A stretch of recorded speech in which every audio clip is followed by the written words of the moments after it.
भारत माता की, भारत माता की, इनकलाब, वंदे।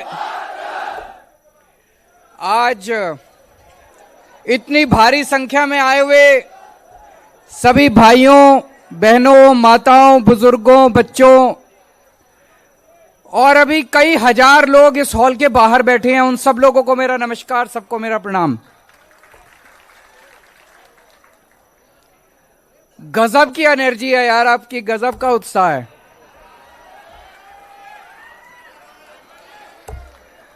और अभी हम अहमदाबाद से निकले यहां आने के लिए, सड़क के दोनों तरफ इतने लोग थे, ऐसे लग रहा था जैसे गुजरात के अंदर क्रांति आ रही है।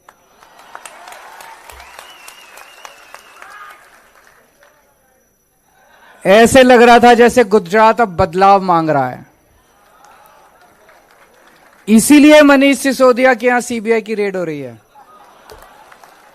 है कि नहीं है? जबरदस्त माहौल है गुजरात के अंदर। 27 साल के गंदे शासन के बाद अब गुजरात बदलाव मांग रहा है। अभी तक गुजरात के पास विकल्प नहीं था, अब एक अच्छा ईमानदार विकल्प मिला है और गुजरात के लोग भी चाहते हैं कि जैसे दिल्ली और पंजाब में अच्छा काम हो रहा है, गुजरात में भी होना चाहिए। ये धर्म युद्ध है, ये महाभारत की तरह है। जैसे महाभारत की आपने कहानी सुनी होगी, जब महाभारत युद्ध शुरू हो गया तो श्री कृष्ण जी सोए हुए थे। उनसे मदद मांगने के लिए दुर्योधन और श्री कृष्ण दोनों पहुंचे। दुर्योधन उनके सिरहाने बैठ गए, श्री कृष्ण उनके पांव के, अर्जुन उनके पांव के पास बैठ गए श्री कृष्ण जी के। उनकी जब आंखें खुली तो उनको पहले अर्जुन दिखाई दिए। उन्होंने अर्जुन से पूछा क्या चाहिए, तो दुर्योधन ने कहा पहले मैं आया था, मैं मांगूंगा।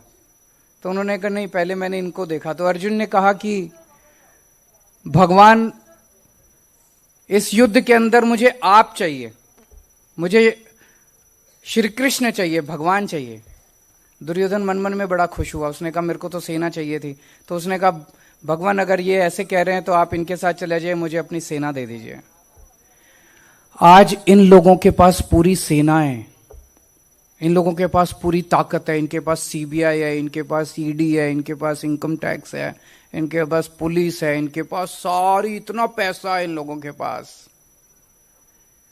हमारे साथ श्री कृष्ण है, हमारे साथ भगवान है और अंत में जीत सच्चाई की होगी, भगवान की होगी। और जनता के, भगवान जनता के दिल में बसते हैं, जनता भगवान होती है, जनता जनार्दन होती है।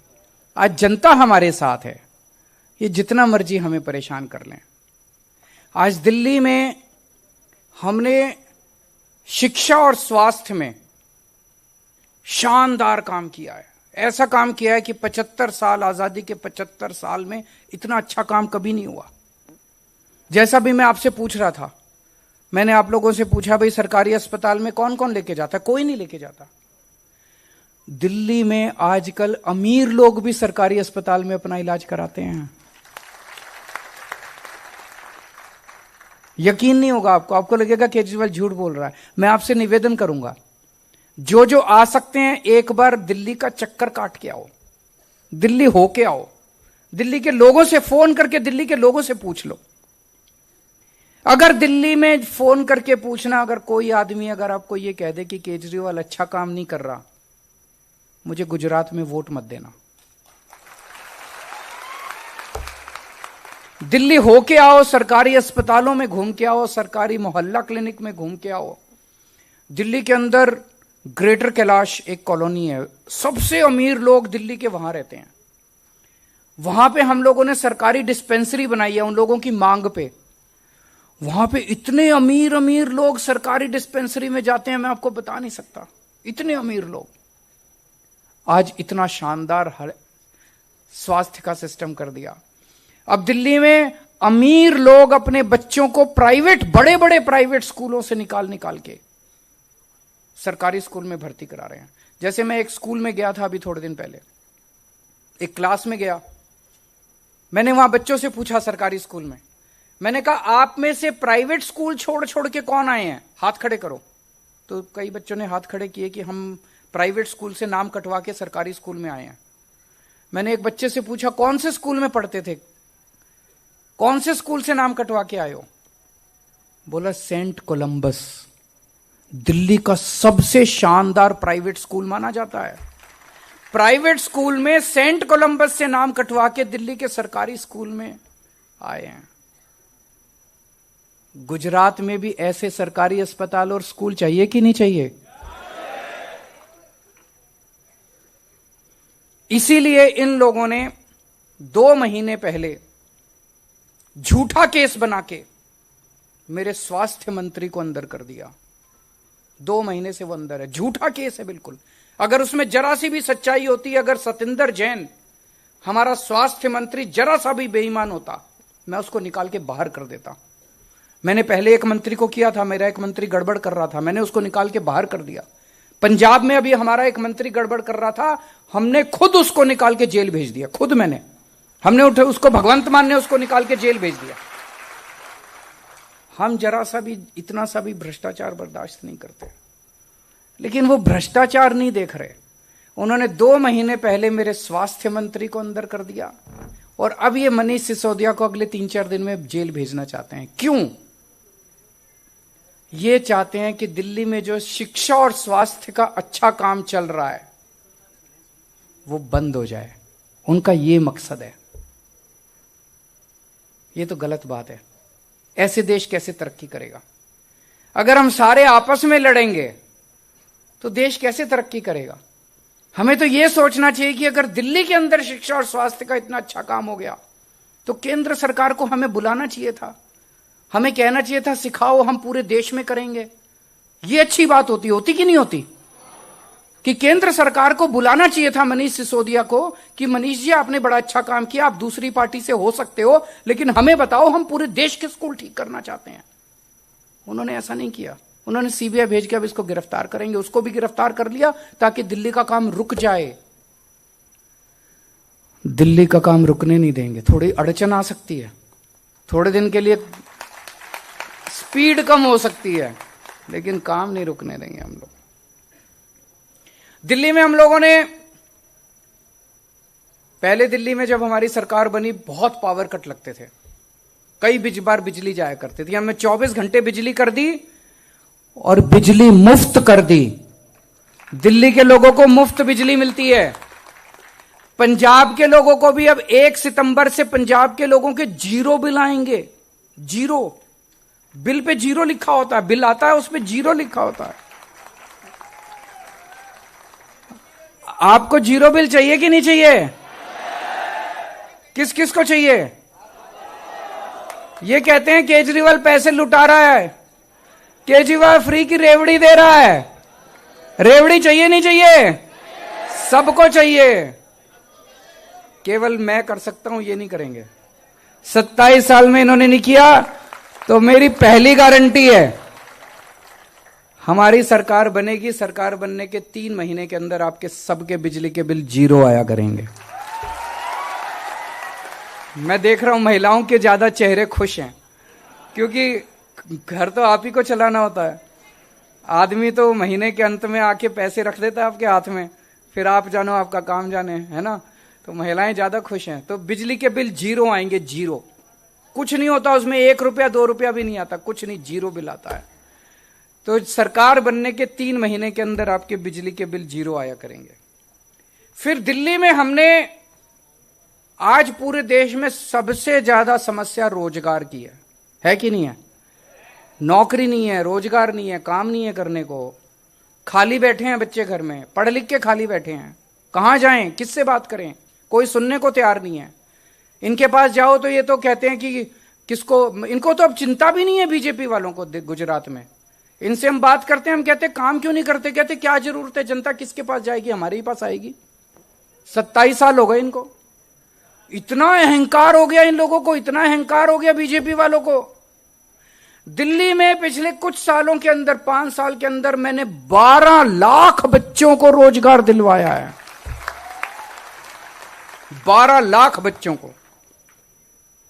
दिल्ली तो छोटा सा है, वहां 12 लाख बच्चों को दिलाया तो यहां तो ज्यादा ही दिला देंगे।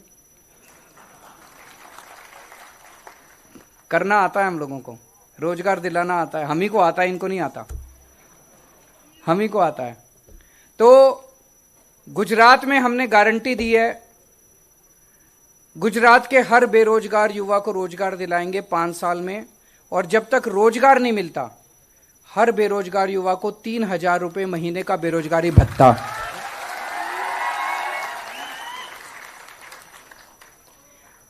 दस लाख सरकारी नौकरियां देंगे। इसकी पूरी प्लानिंग की है हम लोगों ने, झूठ जैसे अभी मनीष जी ने बताया, इन्होंने प्लानिंग की। गुजरात में इतने स्कूल हैं, इतने नए स्कूल खोलने पड़ेंगे, उसमें इतने टीचर लगेंगे। 1 लाख तो नए टीचर लगाने पड़ेंगे, जितना अभी है उससे 1 लाख और नए टीचर लगाने पड़ेंगे। हम इतने नए अस्पताल खोलेंगे, इतने नए मोहल्ला क्लिनिक खोलेंगे, उतने डॉक्टर, नर्स, स्टाफ, सफाई, इतने लोगों की जरूरत पड़ेगी। तो 10 लाख सरकारी नौकरी देंगे। और ये जो पेपर फूटते हैं ना,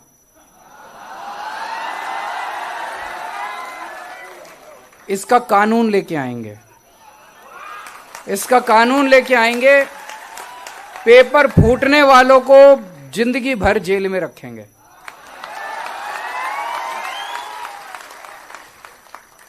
मैं देख रहा था गुजरात में सारे पेपर फूटते हैं। जो सरकार एक पेपर नहीं करा सकती वो सरकार क्या चलाएंगे, उनके बस की बात नहीं है। जो सरकार एक, दिल्ली में अभी तक एक पेपर नहीं फूटा 7 साल में। जो गुजरात में अगर सरकार एक पेपर नहीं चला से, एक पेपर नहीं कर सकती, वो क्या सरकार चलाएगी। उनको छोड़ देना चाहिए, उनके बस की बात नहीं है। हम एक भी पेपर नहीं फूटने देंगे, टाइम पे पेपर होंगे सारे के सारे, और इसके खिलाफ एक सख्त कानून लेके आएंगे।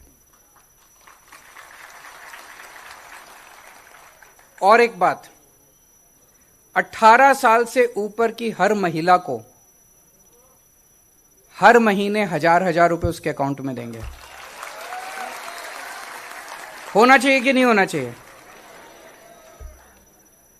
मैं बहुत सारी ऐसी गरीब बेटियों को जानता हूं जिनको एडमिशन मिल जाता है अच्छे कॉलेज में, लेकिन पिताजी के पास पैसा नहीं, आने जाने का पैसा देने के लिए, कॉलेज की फीस देने के लिए पैसा नहीं है। अगर उनको 1,000 रुपए उनके अकाउंट में जाएगा तो उस बच्ची की पढ़ाई पूरी हो जाएगी। आजकल महंगाई इतनी ज्यादा हो गई, एक औरत अपने बच्चों को पालती है, अगर 1,000 रुपए उसके हाथ में जाएगा तो बच्चों के लिए कुछ फ्रूट्स ला सकती है, दूध ला सकती है, कुछ उसको दे सकती है। एक बुजुर्ग महिला है, बेटी घर में आती है, उसका मन करता है थोड़े से पैसे बेटी के हाथ में रख दूं, फिर वो अपने पति से मांगती है, अपने बेटे से मांगती है। अब अगर 1,000 रुपए उसको सरकार दे देगी तो उसे किसी की तरफ देखना नहीं पड़ेगा, वो अपने 1,000 रुपए निकाले। है कि नहीं है? मिलने चाहिए कि नहीं मिलने चाहिए महिलाओं को? ये कहते हैं केजरीवाल पैसे उड़ा रहा है। मैं पैसे लूट नहीं रहा, मैं स्विस बैंक में नहीं ले जा रहा पैसे कमा के, मैं जनता को दे रहा हूं, जनता का पैसा जनता को दे रहा हूं। उनके स्कूल अच्छे कर देते हैं, महिलाओं को दे देते हैं, बिजली मुफ्त कर देते हैं, पानी मुफ्त कर देते हैं। इतनी महंगाई है, अगर हम जनता को थोड़ा सा राहत देते हैं तो क्या गलत करते हैं, अच्छी बात करते हैं। अभी मनीष जी ने बताया, आपके बच्चों को अच्छी शिक्षा देने की जिम्मेदारी हमारी है। हमें वोट दोगे, आपके बच्चों का भविष्य बनाएंगे। इनको वोट दोगे, ये आपके बच्चों को जहरीली शराब पिलाएंगे। आप तय कर लो। 27 साल हो गए, 27 सालों में तो इनसे स्कूल अस्पताल सुधरे नहीं, अब और तो सुधरने वाले हैं नहीं। आज मैं आपको स्वास्थ्य के ऊपर बात करना चाहता हूं। जैसे दिल्ली में हम लोगों ने क्या किया, पहले सारे स्कूल ये अस्पताल वगैरह ठीक करके, दिल्ली में अब 2 करोड़ लोग हैं। हर आदमी का, हर बच्चे का, हर बुजुर्ग का पूरा इलाज मुफ्त कर दिया, चाहे अमीर हो चाहे गरीब हो। आप अगर बुखार हो गया, मोहल्ला क्लिनिक चले जाओ, सारे टेस्ट फ्री हैं, कोई नहीं पूछते, वो ये नहीं पूछते बीपीएल कार्ड लेके आओ, कुछ नहीं। वो ये भी नहीं पूछते दिल्ली से आए हो कि कहीं से आए हो। आप चले जाओ मोहल्ला क्लिनिक में, आप बोलो मैं बीमार हूं, डॉक्टर देखेगा आपको, टेस्ट लिखेगा, टेस्ट अगले दिन रिजल्ट ले जाओ, फ्री में टेस्ट होता है, फ्री में डॉक्टर देखता है। एयर कंडीशनड मोहल्ला क्लिनिक, ऐसे प्राइवेट अस्पताल भी नहीं मिलते, और सारी दवाइयां मुफ्त देते हैं। आपको बड़ी बीमारी हो जाए, कैंसर हो गया, किडनी ट्रांसप्लांट करना है, कई लाख रुपए लगेंगे, आप दिल्ली सरकार के बड़े अस्पताल में चले जाओ, सारा ऑपरेशन मुफ्त, सारे टेस्ट मुफ्त, सब कुछ मुफ्त होता है वहां पे। चाहे 40 लाख रुपए का भी खर्चा आएगा, आपको चिंता करने की जरूरत नहीं है, सारा दिल्ली सरकार देती है। तो सबसे पहली गारंटी मेरी सेहत पे है कि सबको मुफ्त इलाज देंगे, अच्छा इलाज देंगे। गुजरात के हर नागरिक का पूरा इलाज, अच्छा इलाज देने की जिम्मेदारी हमारी होगी। दूसरा, सारी दवाइयां, सारे टेस्ट, सारा इलाज, सारे ऑपरेशन, सब कुछ मुफ्त होगा। तीसरा, हर गांव में और शहर के हर वार्ड में एक एक मोहल्ला क्लिनिक खोलेंगे, जैसे दिल्ली में खोला है। चौथा, जितने सरकारी अस्पताल हैं उन सारे अस्पतालों को शानदार बनाएंगे, एयर कंडीशनड बनाएंगे, डॉक्टर को अच्छा करेंगे, अच्छा इलाज करेंगे, सब पूरा कायाकल्प करेंगे सरकारी अस्पतालों का, और कई नए सरकारी अस्पताल खोलने पड़ेंगे। और पांचवा, दिल्ली में हमने एक योजना की है, अगर किसी का एक्सीडेंट हो जाए, किसी का भी एक्सीडेंट हो जाए, अमीर हो गरीब हो, चाहे कोई बाहर का हो, मान लीजिए बॉम्बे से कोई गुजरात आया और उसका गुजरात में आके एक्सीडेंट हो गया, उसका पूरा इलाज चाहे बड़े से बड़े प्राइवेट अस्पताल में कराना पड़े, पूरा इलाज दिल्ली सरकार देती है। यही गुजरात में करेंगे। अगर एक्सीडेंट हो जाता है तो चाहे प्राइवेट में आपका इलाज कराना पड़े, सारा खर्चा दिल्ली सरकार देगी। पिछले 3 साल में दिल्ली में हम 13,000 जिंदगी बचा चुके हैं, 13,000 लोगों को। तो मेरा तो नारा है, तुम मुझे वोट दो, मैं तुम्हारे बच्चों का भविष्य बना दूंगा। तुम मुझे वोट दो, मैं तुम्हें फ्री बिजली दूंगा। तुम मुझे वोट दो, मैं तुम्हारा इलाज मुफ्त कराऊंगा। तुम मुझे वोट दो, महिलाओं के लिए हर महीने 1,000-1,000 रुपए दूंगा।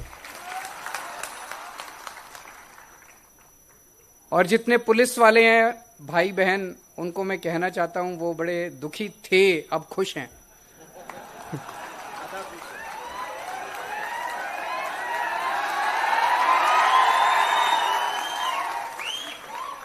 वो ग्रेड पे मांग रहे थे। मैं एक बार ही आया तो मैंने प्रेस कॉन्फ्रेंस में कहा भी इनकी डिमांड जायज है, इनको ग्रेड पे मिलनी चाहिए। तो उन्होंने, सब लोगों ने मेरी तस्वीर और मेरा वीडियो अपनी डीपी में लगा लिया व्हाट्सएप पे। गुजरात सरकार घबरा गई बुरी तरह से। अगले दिन गृह मंत्री ने प्रेस कॉन्फ्रेंस करके बोला कि इनकी डिमांड हम मानेंगे, लेकिन उनकी नीयत खराब थी, पूरी डिमांड नहीं मानी। उन्होंने क्या किया, ग्रेड पे नहीं दिया, उनको केवल भत्ता बढ़ा दिया। तो मेरी अब उनको डिमांड है, मेरी अब उनको निवेदन है सारे पुलिस के भाइयों को कि इनसे भत्ता ले लो,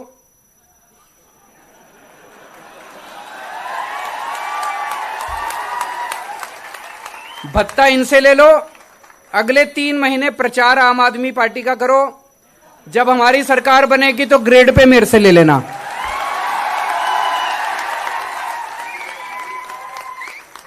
सही है ना?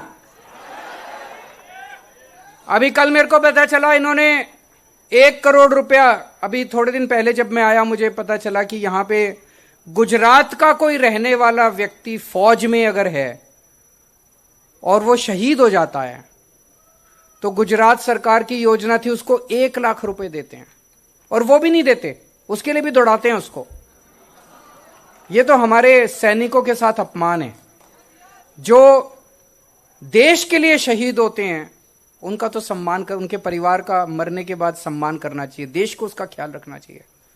दिल्ली में हम लोगों ने उनके सम्मान में 1-1 करोड़ रुपए का हम उनको चेक, मैं खुद जाता हूं उनके घर। दिल्ली का रहने वाला कोई भी शहीद अगर होता है तो मैं खुद 1 करोड़ रुपए का चेक लेके उसके घर जाता हूं, उसके परिवार को देके आता हूं। तो जब मैं पिछली बार आया गुजरात, मैंने कहा कि गुजरात के पूर्व सैनिक भी यहां हड़ताल पे बैठे हुए थे। मैंने कहा इनकी मांग जायज है, 1 करोड़ रुपया गुजरात के सैनिकों को भी मिलना चाहिए। तो गुजरात सरकार ने कल ऐलान तो किया, लेकिन लोग कह रहे हैं देंगे नहीं। चुनाव है इसलिए किया, क्योंकि अगर इनकी देने की नीयत होती तो बीजेपी पूरे देश में जहां जहां बीजेपी की सरकार है सब जगह करती, बाकी कहीं नहीं किया, गुजरात में किया। इसलिए मैं इनसे मांग करता हूं, अगर तुम्हारी नीयत साफ है तो पिछले 5 साल में जितने शहीद हुए थे अगले 10 दिन में उनको दे दो,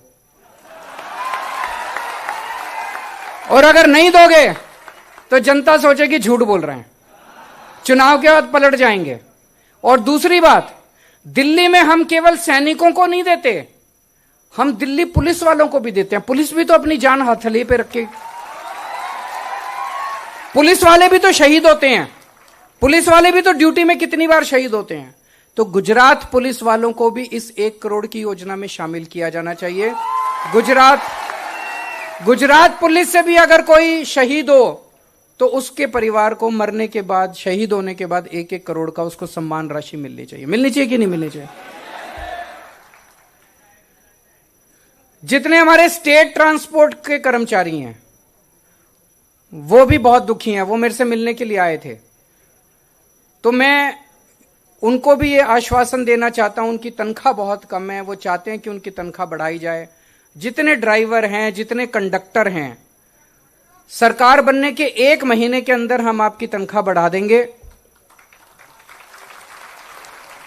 लेकिन उसके पहले आपको भी एक काम करना पड़ेगा। सभी ड्राइवर कंडक्टर आज से कमर कस लो, बस में जितनी सवारियां हैं सबको बोलो कि झाड़ू पे वोट डालना है।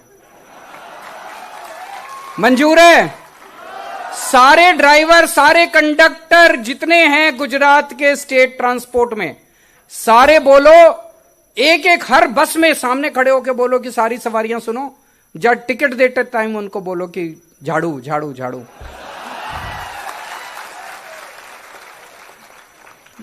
आप हमारी सरकार बनाओ, 1 महीने के अंदर मैं आपकी सारी डिमांड्स पूरी कर दूंगा।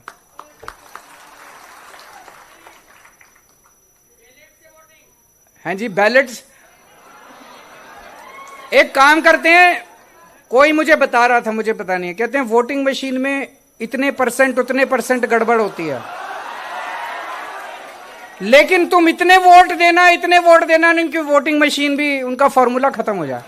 जैसे दिल्ली और पंजाब वालों ने दिया, दिल्ली में 70 में से 67 सीट पिछली बार, इस बार 62 सीट।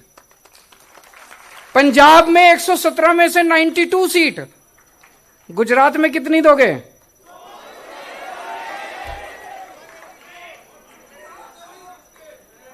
होमगार्ड को क्या बोलते हैं? जीआरडी। होमगार्ड जितने हैं वो भी मेरे से मिलने आए थे, जीआरडी, और उनकी भी बहुत सारी समस्याएं हैं। दिल्ली में भी थी होमगार्ड वालों से, तो मैं दिल्ली में जब मैं मुख्यमंत्री नहीं बना था, बनने के बाद भी बहुत मिलता था। वहां भी समस्याएं दूर की, आपकी भी सारी समस्याएं दूर करेंगे।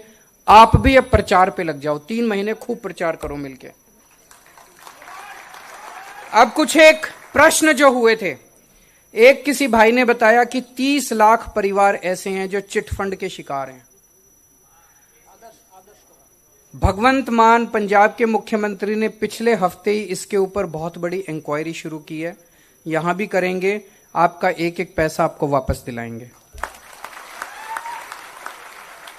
वहां से इलेक्ट्रिसिटी स्टाफ के किसी कर्मचारी ने, डिस्कॉम, उन्होंने कहा था उनके कई सारे मसले हैं। आप लोग भी बिजली वाले जितने घरों में जाते हो, प्रचार करो खूब। मीटर रीडर भी हैं, घर घर भी जाते हैं, प्रचार करो खूब, सरकार बनाओ, 1 महीने में आपके सारे मसले दूर करेंगे। जीआरडी,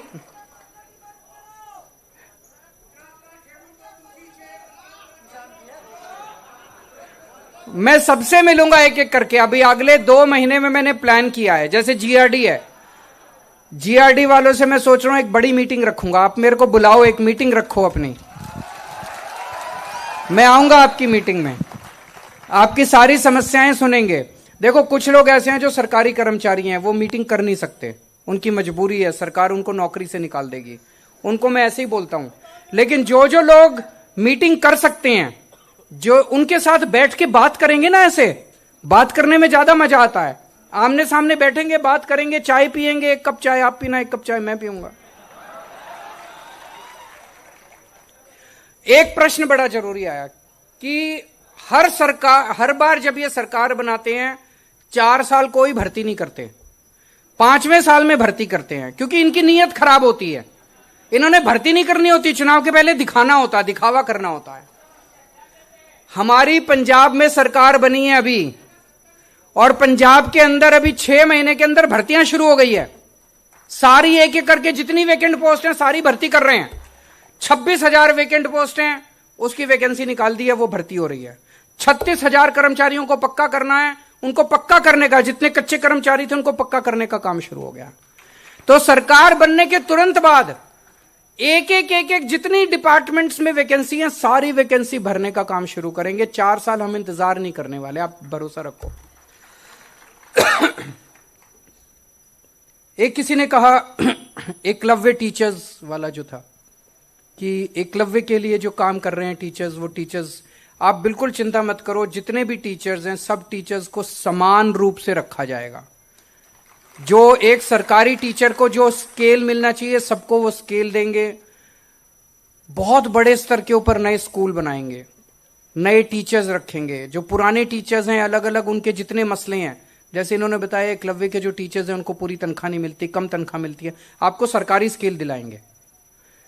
और यहां पे एक मैडम ने बोला कि भ्रष्टाचार बहुत ज्यादा है। दिल्ली में हमने जो इतने सारे काम किए, लोग कहते हैं केजरीवाल जी पैसा कहां से आता है?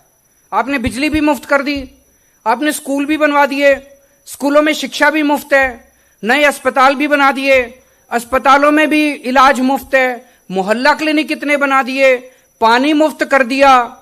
हम दिल्ली में बुजुर्गों को तीर्थ यात्रा भी कराने ले जाते हैं मुफ्त में, अयोध्या जी ले जाते हैं, शिरडी बाबा ले जाते हैं, पुरी जी ले जाते हैं, पूरा आना जाना खाना पीना बुजुर्गों का सब मुफ्त होता है। एसी ट्रेन में ले जाते हैं, एसी वहां पे होटल में रुकवाते हैं, बुजुर्गों को तीर्थ यात्रा कराते हैं, वो भी मुफ्त है। योगा कराते हैं दिल्ली में, पूरे दिल्ली के अंदर जगह जगह पार्कों में योगा क्लासेस फ्री में होती हैं।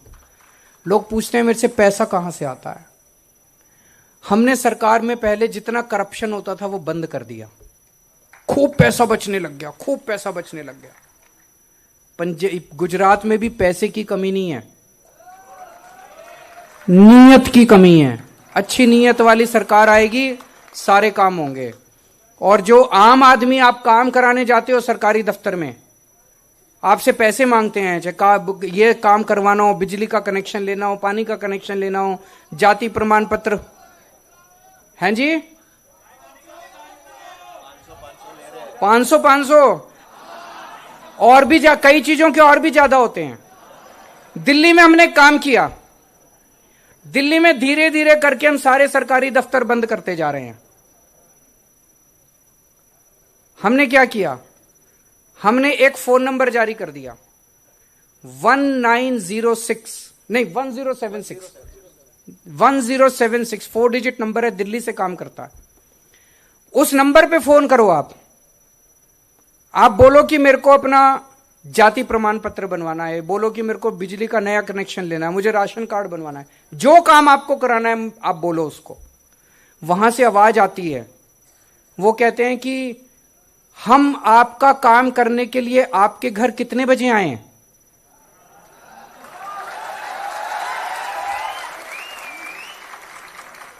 पूरी दुनिया में ऐसी सर्विस नहीं है, पूरी दुनिया में, अमेरिका में भी नहीं है, दिल्ली में है। फिर आप कहो, आप मान लीजिए आप कहीं नौकरी करते हैं और नौकरी से लेट आते हैं, आप बोलो जी मैं तो रात को 9 बजे आता हूं अपने घर, मेरे 9:30 बजे आ जाना। 9:30 बजे रात को दिल्ली सरकार का एक कर्मचारी आपके घर आपका काम करने के लिए आएगा।